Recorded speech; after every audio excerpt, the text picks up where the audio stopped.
अस्सलाम वालेकुम दोस्तों।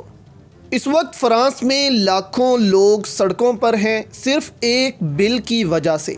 आप हैरान होंगे दोस्तों सुनकर के मगरिब में लोग अपने हकूक़ के लिए कैसे निकलते हैं, लेकिन पाकिस्तान में क्या हो रहा है ये भी आपके सामने रखते हैं। साथ एक अम्मा की वीडियो भी दोस्तों आपके साथ शेयर करेंगे और आपको दिखाएंगे कि अब बूढ़ों में भी कितना शऊर आने लग पड़ा है। डिटेल में जाने से पहले इस वीडियो को लाइक भी करें दोस्तों। फ्रांस में एक पेंशन बिल पेश किया गया है जिसको लेकर लोग सड़कों पर हैं। लोग तो अपना बैग पैक करके एयरपोर्ट की तरफ भी जाकर प्रोटेस्ट कर रहे हैं कि अब हम इस मुल्क में नहीं रहेंगे। देखें, फ्रांस में इस वक्त रिटायरमेंट की एज 62 साल की है। इसके बाद सरकारी मुलाजिम रिटायर हो जाता है और इसको फिर पेंशन मिलना शुरू हो जाती है, लेकिन हुकूमत ने इसको 2 साल आगे कर दिया है, यानी अब 64 साल की उम्र में बंदा रिटायर होगा। अब यूरोप में भी इस वक्त बहुत महंगाई है। लोग कोविड के बाद किस तरह सरवाइव कर रहे हैं ये इनको मालूम है। देखें, आप सोच रहे होंगे कि दुनिया तो पागल है यूरोप जाने के लिए, लेकिन यूरोपी तंग आए हुए हैं अपने मुल्कों से।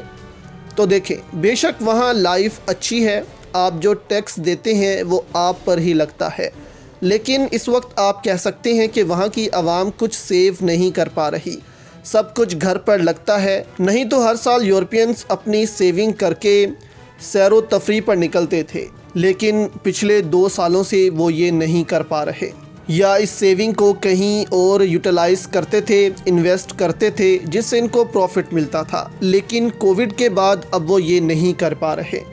अब आपके जहन में होगा कि 2 साल से भला क्या नुकसान होगा इनको, ये तो अच्छा है कि मज़ीद जॉब्स करें 2 साल, लेकिन ऐसा नहीं है। यहाँ मसला ये है कि इस वक्त फ्रांस के पास इतना पैसा नहीं है कि वो इस साल रिटायर होने वालों को पेंशन दे सके। देखिए, एक बंदा रिटायर होता है किसी महकमे से, अब इसकी जगह कई पोस्टों पर कुछ सीट्स इनकी फैमिलीज़ के बच्चों के लिए भी रखी जाती हैं कि आपकी रिटायरमेंट के बाद आपके बेटे को प्रेफर किया जाएगा अगर वो मेरिट पर उतरता हुआ तो।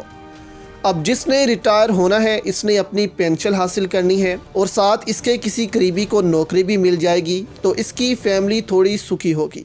लेकिन अब मज़ीद 2 साल इनको मेहनत करनी होगी 62 साल की उम्र में भी, और 64 साल की उम्र में इसको अब रिटायरमेंट मिलेगी। और 2 साल जो हुकूमत के बढ़े हैं, इससे हुकूमत को 10 अरब डॉलर्स तक का फ़ायदा होने जा रहा है।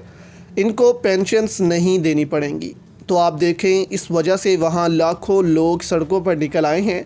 वहाँ की पुलिस पंजाब पुलिस की तरह नहीं, बल्कि वो खुद इस्तीफ़े देकर प्रोटेस्टर्स के साथ मिल गई है कि ये बिल्कुल ठीक कह रहे हैं, ये हक पर है, हुकूमत इनके मुतालबात पूरे करे।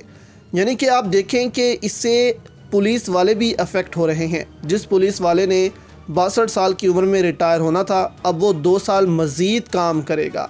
यानी कि उसका बच्चा जो अब जवान है उसको नौकरी की ज़रूरत है, उसको अब नौकरी नहीं मिलेगी, उसका बाप ही नौकरी कर रहा होगा पुलिस में 2 साल और 2 साल के बाद वो रिटायर होकर अपनी आगे की ज़िंदगी गुजारेगा। लेकिन दूसरी तरफ आप पाकिस्तान को देखें, 70 सालों से इस जुल्म की चक्की में पिस रहा है, लेकिन फिर भी पाकिस्तानी अवाम अभी इस तरह बाहर नहीं निकली जिस तरह निकलना चाहिए। आधी अवाम सस्ते आटे के पीछे पड़ी हुई है, आधी अवाम घरों में है कि चलो हालात हो जाएंगे ठीक, जबकि इस मुल्क की अशराफिया तो यही चाहती है कि लोग बाहर ना निकले, जबकि हमारी पुलिस इनको तो फ़िक्र ही नहीं है, अवाम की मरती हैं तो मरे।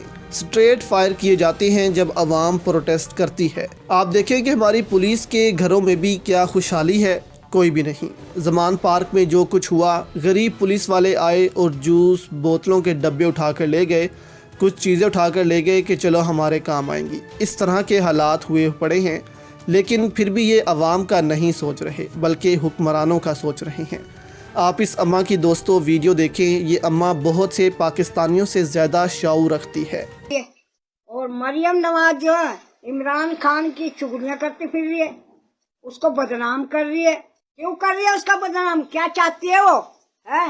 अबे उसके गैत नहीं, उसके माँ नहीं है कि बाहर नहीं, क्यों कर रही है उसको इमरान खान का भी घड़ी घड़ी ना। उसका अगर नाम लिया ना तो देख ले गोलियां चला दूंगी, आके जगह जगह फिर जाऊंगी, कोर्ट में थाने में जहाँ भी मैं जगह जगह फिर जाऊंगी, दरखास्त दूंगी तेरे नाम की।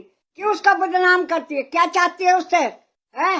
घड़ी घड़ी ये चोरों का टोला नहीं बदनाम करे, जल्दियों फिर चोरों का टोला। उसे शर्म आनी चाहिए, गैरत आनी चाहिए, शराब शरीफ को गैरत आनी चाहिए। वो नवाज शरीफ पे पैसा पुजा रहा, आगे तो मुल्क को खा के चला गया वो, और क्या खाएगा वो? अब फिर भड़का भड़का के बेटी को भेज दी, भाई को कह रहा ये मुल्क तुम्हारे हाथ नहीं आएगा, अब नहीं आएगी हुकूमत इंशाअल्लाह। अगर तुम चाहो नवाज शरीफ को बुला के दिखा दो रे, पाकिस्तान के अंदर आ रहे तो सही, पूरी पब्लिक अवाम सब उसके चिपट जाएंगे भूत की तरह। तो इस अम्मा जैसा जज्बा लोगों में आए तो नौजवान बाहर निकलें अपने हकूक़ के लिए। इस वक्त अवाम डरी हुई है कि कुछ हो ना जाए हमें। देखें, ये खौफ का बुत जब तक हम नहीं तोड़ेंगे इस मुल्क में इनकलाब नहीं आएगा। यकीन करें, अगर चंद लाख लोग भी निकल आए सड़कों पर सिर्फ 2-3 दिन के लिए, पूरा निज़ाम आपके सामने झुक जाएगा। लेकिन इस निज़ाम को भी पता है कि अवाम नहीं निकलेगी, अवाम को अपनी फ़िक्र पड़ी हुई है। इस निज़ाम ने अवाम को इसलिए गरीब रखा हुआ है कि कहीं अगर अवाम सुखी हो गई तो फिर ये सड़कों पर निकलेगी। इसलिए इनको बिज़ी रखो इनके मामलात में, ताकि हम अपने मामलात सीधे रख सकें।